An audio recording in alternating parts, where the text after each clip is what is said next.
What makes you happy? Okay, in the morning when I have my coffee mug and I'm in bed and I have like longer nails and I like hit them on the coffee mug and it makes this like sound and it's like ding, ding, ding, ding, ding. That's one of them. Oh, also crispy clouds, like the ones that have like a defined shape. Ooh. Well, I don't know if this is the answer you're looking for, but I think what makes it easier to be happy is when I'm able to make fun of myself. And then what makes me happy is when I can not compare myself to others. I think so often when I compare myself to other people's lives, situations, I am not happy. So when I can just focus on finding gratitude in the people I get to do life with and the experiences I get to have, regardless of what it looks like compared to others, that makes me happy.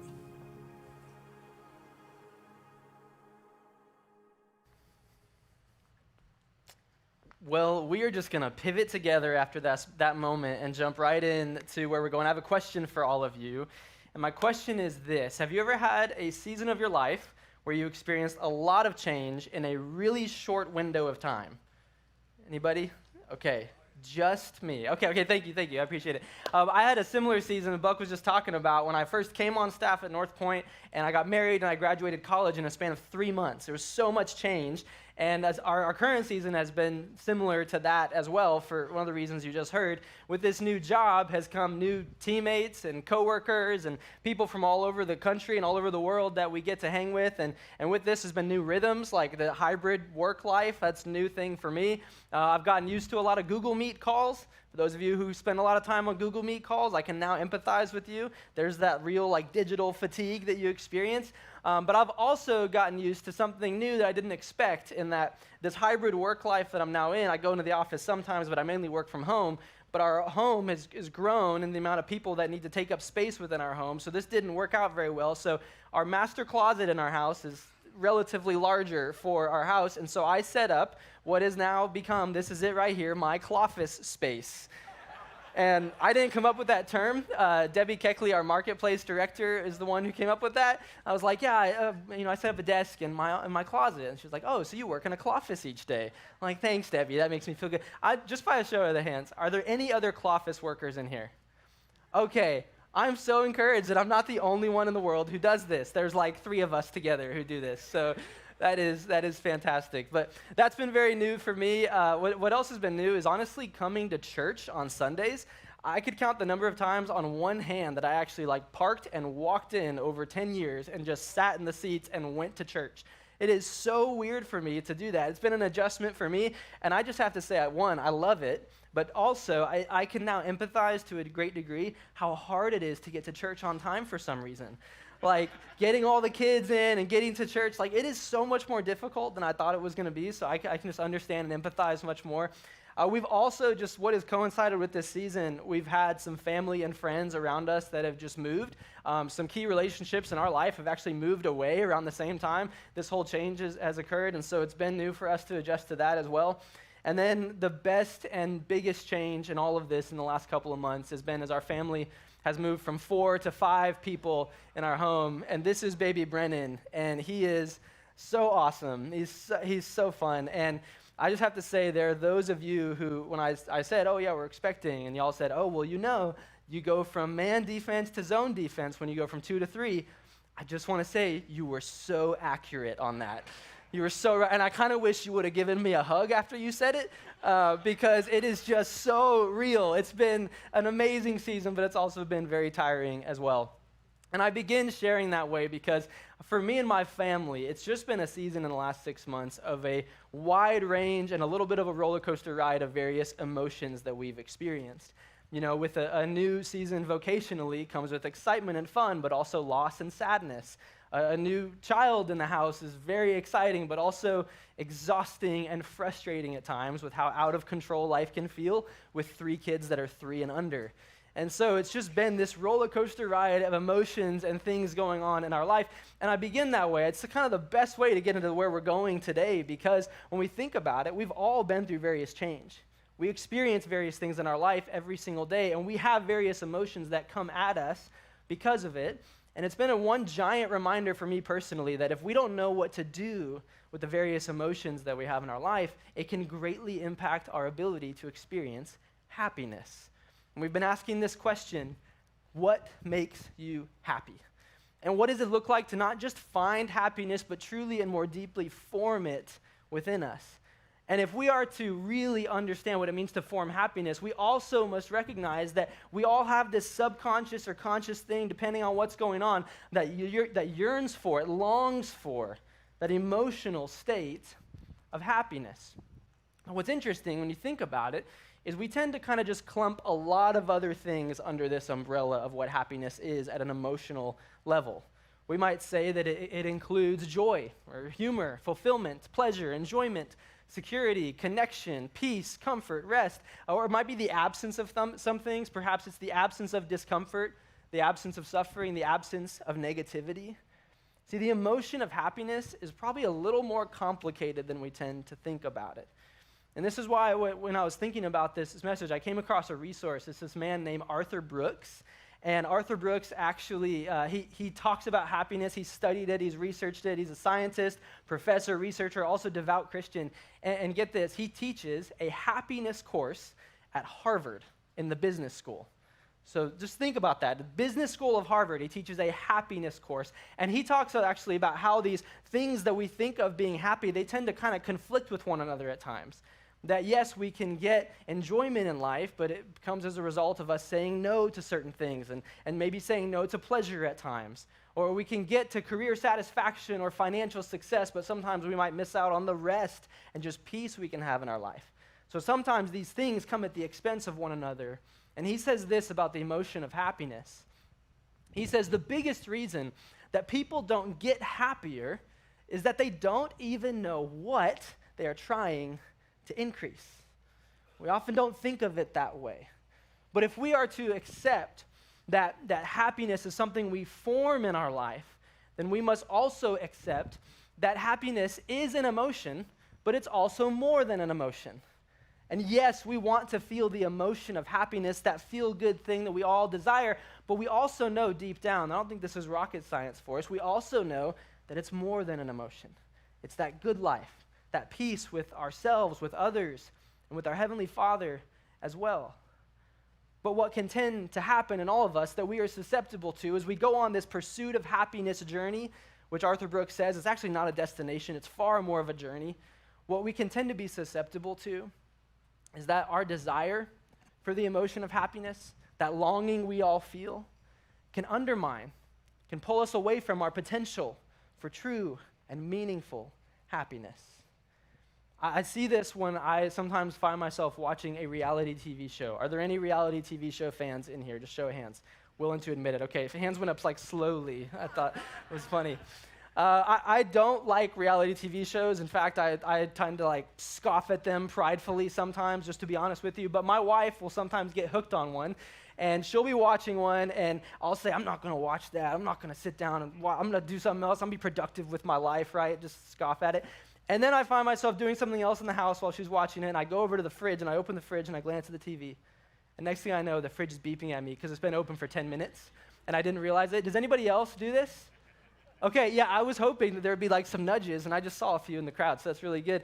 But I open up the fridge, and I get entranced on what is happening because there's the drama, the conflict. They're great storytellers. But more than that, it's you watch these people on these shows make terrible relational and emotional decisions. And oftentimes, it is justified with a statement, something like, I just want to follow my heart, or I just want to do what feels good, or I just want to do what makes me feel happy. And everybody watching, and even all the people on the show, they know it is not going to end well. Like if you go with Chad, he's not going to be the man of your dreams. We know this, and yet we watch them get pulled into this entrancement of happiness, this immediate emotion that undermines something deeper that they probably don't realize they're yearning for, that connection, that intimacy with another person. So it's easy to see this in other people's lives. It's much more difficult to see how this is just happening every single day, every moment of our lives. I want to read you a few examples of how we bump into this. You know, we might stay up watching one more episode or scrolling incessantly to escape the anxiety we feel when we think about the demands of our life. And so this device or TV show can make us happy in the moment instead of just getting 7 or 8 hours of sleep, while we know that sleep is one of the best things for our happiness and our emotional health. We might buy things we can't afford because of the instant gratification it brings. This stuff will make me happy. And then we end up in the never-ending chase of bigger, better stuff in life, and it's never enough. We shut people out of our life or run or even just avoid when things get uncomfortable, because staying in hard relationships, that can't be where happiness is. Instead of just doing the difficult, internal, humbling work of owning our part of the relationship, having the agency to have boundaries potentially, and learn to love them where they are. We might gossip or post or talk behind people's backs because in some way, if we're honest, it makes us feel a little better. Instead of being brave enough to have face-to-face conversations, learn what disconnecting and reconnecting looks like in building lifelong, lasting relationships and friendships. We might pursue some relationship now that we know deep down is not going to bring us happiness. But they just give us the attention and the feeling we crave. Last one, we might run our lives ragged nonstop all the time in hopes of a happy, purposeful busyness for us, our families, our kids. And so we do all of this stuff that feels good, but then we lay our heads down on the pillow at the end of the day, and we're so exhausted all the time. See, I think we all do this to some degree, and it's because of this that Arthur Brooks, he actually says there are 3 macronutrients of happiness, like core elements of what a happy life really is. He says that they are enjoyment, satisfaction, and purpose. And enjoyment is that thing. What's interesting about all 3 of these is he actually says that in order to get to these, you actually first have to be unhappy in some way. You must accept a negative emotion in order to get to the 3 macronutrients. To get to enjoyment, you have to experience the negativity and foregoing pleasure, not numbing, not becoming addicted to something. To get to satisfaction, you must accept the discomfort in doing hard and worthwhile things.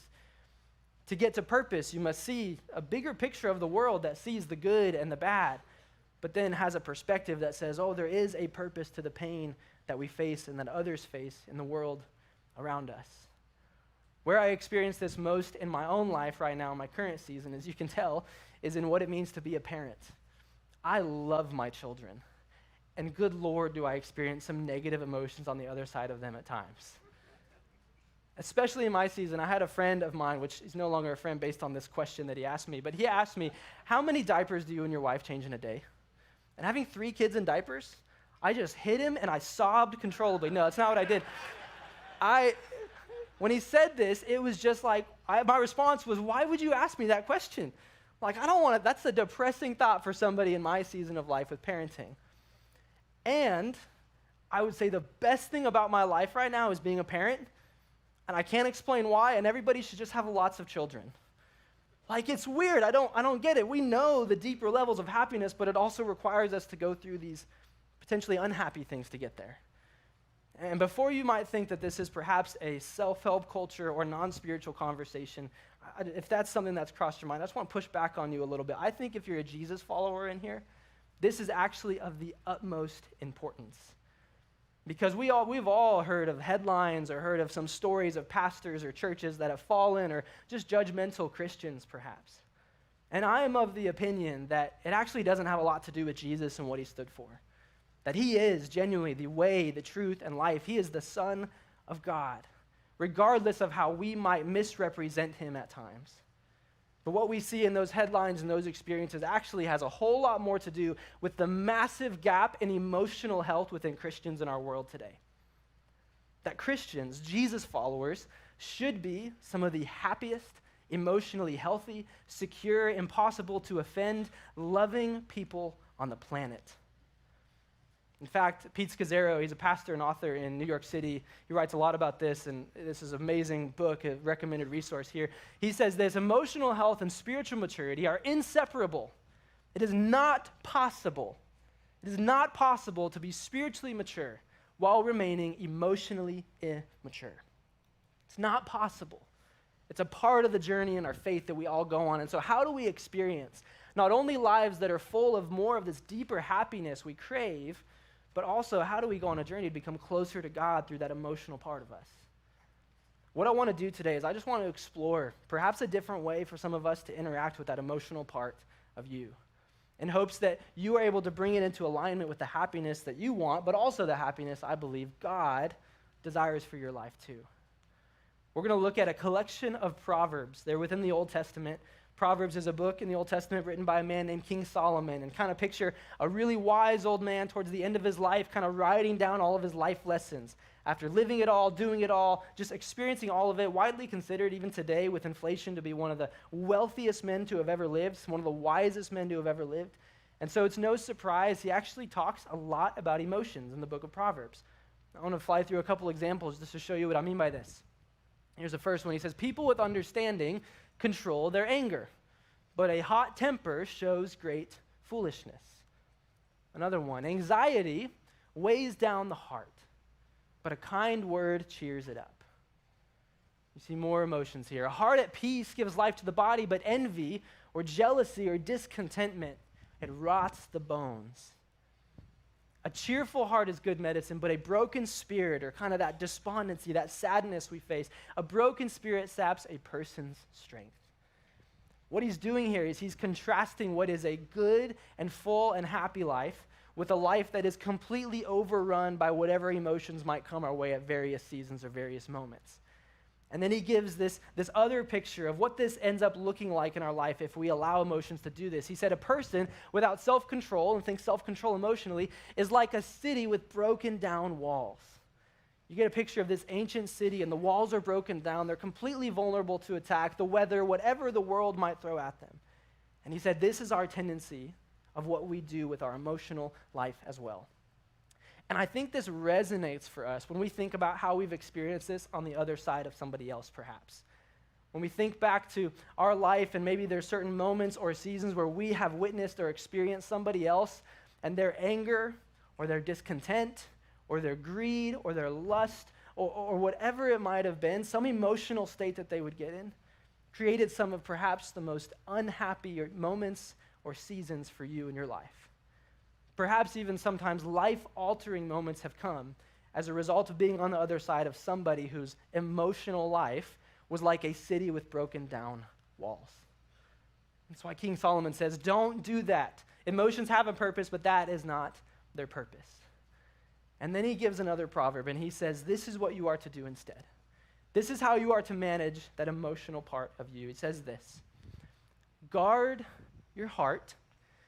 Everything you do flows from it. And if you've been in church for a while, you have maybe heard this or memorized it, but if you're anything like me, it is not at all proportional, the amount of times we hear it, to our ability to actually apply it in our life.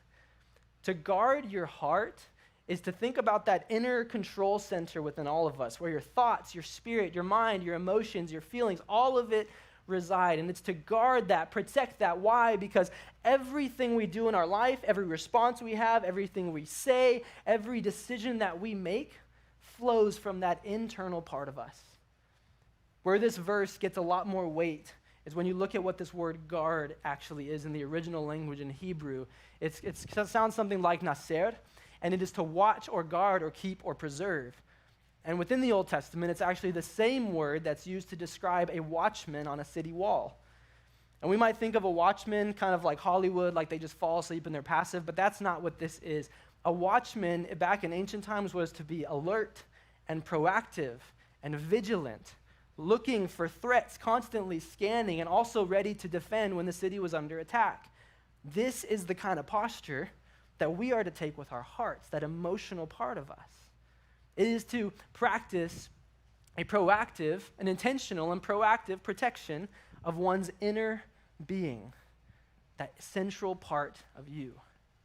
Read a few examples of what this looks like to guard your heart in this way. To guard your heart is to see the worry that builds up in you when certain circumstances aren't lining up how you hoped or planned. This is kind of tossing back to last week in part 2 with control and surrender. But you guard by recognizing the worry for what it is, something that robs you of the present moment. So you choose to be wise with whatever is happening in the worry and not let it spill over into what's happening in your current present moment of your life. To guard your heart is to become aware when something makes you angry and have the ability to take a deep breath. and not be controlled by the anger. So you protect yourself, the situation, and those most important to you from being hurt by words or actions that you don't really mean, but tend to just come out in the heat of the moment. To guard your heart is to not allow a boss or a coworker or a neighbor or a friend or a parent to rob you of your joy. But you experience something on the other side of them that just drives you nuts. But you have the security and the agency to just let those small things in life be small things. They don't deserve that much airtime in your heart and your life. That is an ability to guard your heart. To guard your heart is to recognize the temptation to move towards something that brings immediate pleasure and escape. Food, alcohol, screens, drugs, porn, and not get caught up in that desire as well and be able to actually go a different direction, which is far easier said than done. Which is why I would also add that guarding your heart is having the self-awareness to say, I need help, when you're not able to guard your heart on your own. Or when you're able to see that there might actually be a psychological, physiological, genetic, trauma-based, hormone-specific barrier that needs to be addressed. Because there are so many different situations and dynamics that are always at play within our life, our circumstances. But you guard your heart by being able to ask and look for help. Guarding your heart is not being perfect, and it's also not avoiding all of the emotions that come our way. To guard your heart is to recognize them, to be aware of them, and not allow them to sit in the driver's seat of your life because we know they have the ability to pull us away from what we most want. If I were to summarize this in a simple, practical, memorable way, at risk of being a little cheesy this morning as well, some of you are going to be fine with it, some of you are not. I want to kind of boil it all down to this one statement. Okay, here's what we are to do to guard our heart. Feel the feel, and then take the wheel. I told Ashley that, and she said, that's awful, you can't use that. And I did it anyways. And so I think in honor of listening to my wife, we should all say it together out loud on the count of 3. Okay, ready? We're going to do this. Ready? 1, 2, 3. Feel the feel, and then take the wheel. See, you're not going to forget it, are you? It's like, it's memorable. That's what we are to do. To keep our lives from being broken down like city walls, emotions just coming in, doing whatever they want, we have to guard our hearts. To end our time, because we're all at different places in this, and as we get closer to wrapping up, I just want to give 3 very practical postures, things that you can do in your life to feel the feel, take the wheel, and ultimately guard the heart to get to the happiness formed within you that you want, and again, that I believe God wants for you. The first thing that we have to do is this. We have to commit to becoming emotionally alive. This is where you allow yourself to feel. I had an interesting experience on the other side of an older man one time. We were talking about life, and he said, I'm just not an emotional person.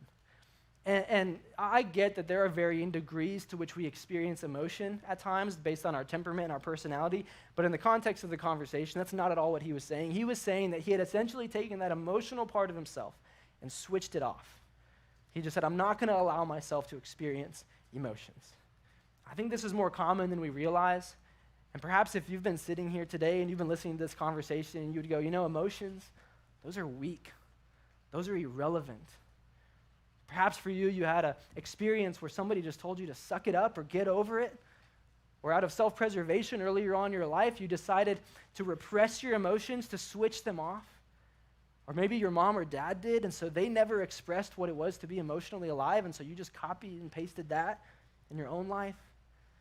The challenge here is to allow yourself to feel. And while I understand why we might push back on this at times, I also want to say, and I just want to challenge you and push back on you a little bit, if that's you, I would say that you cannot and should not turn off that emotional piece of who you are.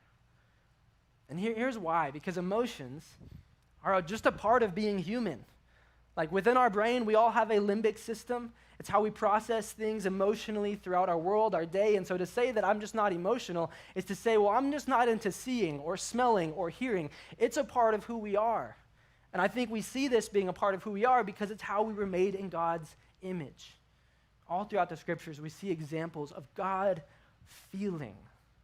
God feels happy, joyful, anger, sadness. He feels, and because we are made in his image, we do as well.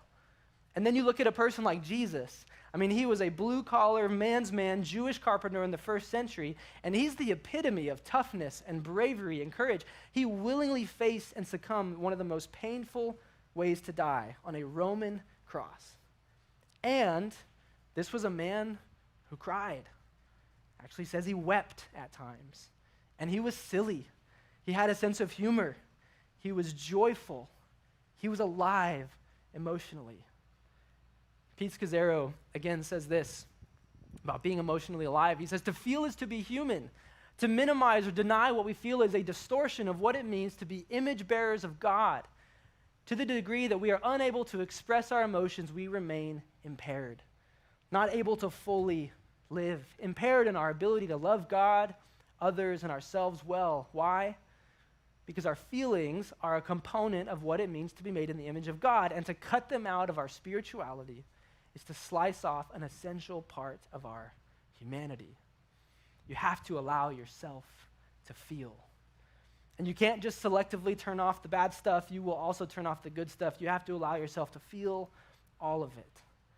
On the other side of that older man that I just mentioned, actually, I've had this weird vantage point, and this is not in a judgmental way. It's just through different observations and kind of the unique scenario that I found myself in on the other side of him and his family. I've just seen this relational gap that exists. And again, not judgmental. I've just had conversations and observed this. And what I've noticed is that his wife and his kids desire something from him at an emotional level that he has been unable to provide. And there's so much at stake. That's why I share that. There's so much at stake in our ability to be emotionally alive in our own life, our happiness, and those around us as well. And so if we are to switch on that emotional piece of us, if that has been dormant in your life, it begins with what I love the words in this other proverb that says it this way. It says, the purposes of a person's heart are deep waters. And think about that emotional part of you being kind of the deep waters. You're not sure what's down there. It's a little unclear. It's a little murky. But one with insight or understanding draws them out. That is the challenge here. To dive into the deeper waters of that emotional part of you and discern why you're not emotionally alive. That might mean you just need to tell a friend, hey, I don't think I'm emotionally alive. You might need to become more okay or less okay with an answer of I'm fine. I'm fine, because I know you want something more in life than just fine. This might also mean you have to go back in order to go forward with a group or a counselor, figuring out where in your life and your childhood or family of origin you switched off that emotional part of you. So we must become emotionally alive, and then we must also, from that place, become emotionally aware. This is where we are aware of the various emotions that we're experiencing, and we view them from a non-judgmental stance. They were able just to see them for what they are, not good or bad, just emotions that are happening within us. Arthur Brooks explains this scientifically, way better than I can say it. He says, your emotions are signals to your conscious brain that something is going on that requires your attention and action. This is why we must be emotionally alive first, to notice what requires our attention and action. For me personally, I had a particular experience 8 years ago that really highlighted the fact that I was not a very emotionally aware person. What had happened, it was a painful experience, and it ended up resulting for about a year in what is called emotional flooding. I didn't know this at the time, but what I now know is emotional flooding is where the right side of your brain that's responsible for emotions becomes so deregulated and activated that you're unable to think logically or critically. And so I would have these days throughout this year where this anger and anxiety and worry and sadness would just flood into my life in a way that I could not control what I was doing. That I saw things that were flowing from my heart that I did not like and did not coincide with what I want and the happy life I want. And so I asked for help, and I was faced with a very challenging question in learning what it is to become emotionally aware. It was this question, what am I feeling? It's a simple but terrifying question if you've never asked it before. I began to ask this, and I thought, oh, I don't know, I'm fine. I think I'm okay. And then I was given what is called a feelings wheel. Like, oh, that's helpful. And that felt way too overwhelming for me because I had never done this before. I'm like, I don't know how to pick out a word on that thing of what I'm feeling emotionally. And so what I started to do is I actually just opened up my phone, text messages. I looked at the emojis, and I just said, that one. And then I was like, how do I figure out what that's labeled? And I found out what it's labeled. And I said, oh, that's what I'm feeling. And I literally began to do this every single day, and I thought it was so dumb at first. What I began to realize is that as I could name and identify the emotion, it began to lose its power over me. That as I saw, like, oh, I'm worried about the future. Well, it's like that worry just got a little bit less because I was able to bring it out of this dark, murky waters and just into the light. I was able to say I'm frustrated. The anger just dissipated a little bit more. Perhaps for you, this is where you need to begin. Let's say you're emotionally alive, but you've never actually been able to identify your emotions. And so they've been able to kind of wreak havoc in your life at times. Perhaps you need to be able just to say, I'm feeling sad. I'm feeling afraid. I'm feeling inadequate. Or I'm feeling at peace. I'm feeling cheerful today. And lean into those ones. Began as a practice for me because it really is a practice. And I did it 8 years ago just to help me get out of that situation. But it's something that I now look back on and I view as a gift. And I just kept doing it. And so each morning for me in my own daily time with God, I've got a journaling template on my iPad that I just hit copy and paste. And one of the questions in that template is, what am I feeling today? And sometimes it's just, I'm good. I'm fine. And then other times it's actually that thing happened yesterday. And I can feel it doing something, and I need to figure out what to do with that. And that's where, for me, I've learned and been taught what it looks like to go on to this last piece of emotional awareness, or being emotionally alive first, then being aware, and then where you bring something into emotional alignment. And this is where you decide to take action or inaction based on what is happening with that emotional thing in you that you are now aware of. There are those of you in here that are on the side of, I'm just trying to become emotionally alive first. And then there are those of you that are so alive, and you are so aware, you can name it, but if you're honest, that emotion actually runs your life. That you've been like a city with broken down walls with your various emotions, that they come in and they take up all the emotional bandwidth in your life, not leaving a whole lot of room for anybody else. And if you're honest, you tend to view those feelings as facts more often than not. The challenge here for you is to become emotionally aligned in the sense that you recognize the city surrounding your heart, your life. The gates have been wide open, and you have to learn to close those gates every now and then. And to guard your heart by bringing these things, these emotions, into alignment with what God says is true about you and yourself and your life. To ask yourself the question, do I follow this feeling or do I not? It's like when you're really tired at the end of a day and you have something you want to say to your spouse. Being emotionally aware is going, I'm tired. And being aligned is going, I probably shouldn't say this right now. And maybe I'll still feel this in the morning, but I'm just going to give it a rest until I've got a good night's sleep. To be emotionally aligned in this way is to see, well, I just feel jealous or discontent. But you decide not to go buy things you can't afford in hopes that it might fulfill some happiness, desire in you. And instead you bring into alignment with God, saying you already have everything you need in relationship with him.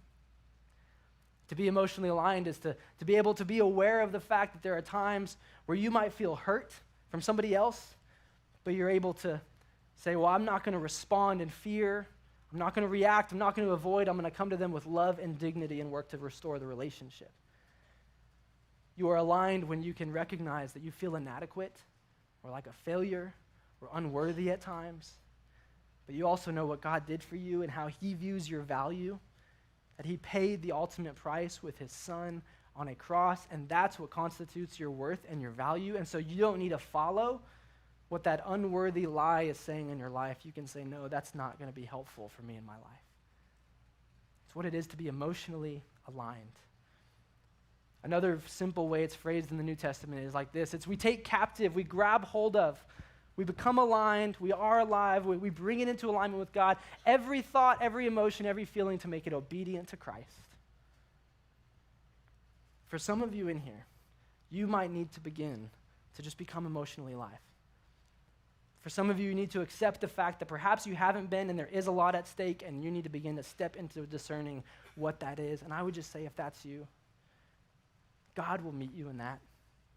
You can invite God into that. For those of you who are just saying, I need to become more emotionally aware. I don't know what I'm feeling at times, and I see how it can hurt my life. God will also meet you in that too, if you are willing to invite him in. And for those of you who are saying, man, emotions are just running my life sometimes, I just want you to know that God sees it, he loves you, he cares for you in it, and he can be your peace, your strength, your wisdom in figuring out what it means to bring those emotions into alignment with what he says is true about you. It's so ironic for me to give this message in my season of life right now. I told 3 people in my life the topic of today because it was just kind of given to me, and all 3 of them laughed when they heard this was the topic because they just know how much of a roller coaster our life has been recently and all the different things that are going on. But for me, it's been the best reminder just to come back to God with all of the things that are happening, all the emotions, all the thoughts, all the feelings. And as I've done that, I've just been reminded that God always has been and always will be with me and be faithful in it. And in those moments of bringing these things to him, this realization that happens is that it's not this ideal picture of happiness that all the worries just go away, but instead what tends to set in is just this peace, just being okay, the security, despite what's going on around me, good or bad. And it's the kind of peace we've been talking about in this series, and we actually talked about in part 1 that if we are to do this, here is the picture of peace that we get. Paul says, and the peace of God, which surpasses all understanding, it's better than any picture of happiness we could think of. Look at that. Will guard your hearts. It's like we guard our heart, we invite God in to be part of that, and then he guards alongside us to bring us something that can only come from him. So I want to wrap up for a moment, and we're going to pray, but we're just going to pray a little bit differently here for just a minute. And there are those of you that would go, man, this is going to be uncomfortable for me. It's okay. You can opt out. You don't have to do this. But I'm just going to invite us to feel a little bit with God. And so what I want you to do, if you're comfortable, is I just want you to close your eyes. And I want you to think about whatever it might be you brought in today. Something that happened yesterday, something that's coming up this week, maybe a worry, maybe a fear, maybe a celebration, whatever it is you are bringing in. And just for a moment, if you're willing, I want you to try to answer the question, what are you feeling? What are you feeling? And I want you to know that whatever is coming up for you right now, that God sees it, he loves you, that he cares for you in it. He cares about the deepest desires of your heart, and he wants to be with you in that thing, whatever it is. And so what I want to do is just bring those to him and say, Heavenly Father, thank you so much for creating this emotional part of us that allows us to feel, to live, to be in this way. And God, we know that you created us for a fullness of life. We so deeply desire it. And we know our picture is sometimes different than your picture, but God, we just ask that in whatever we're feeling, would you allow us to be alive enough to feel it, to be aware of what it's doing, and to bring it into alignment with what you say about us.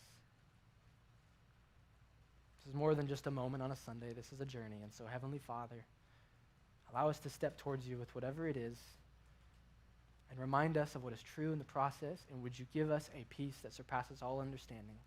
And God, would you guard our hearts? Father, we love you. We need you. In Jesus' name, amen.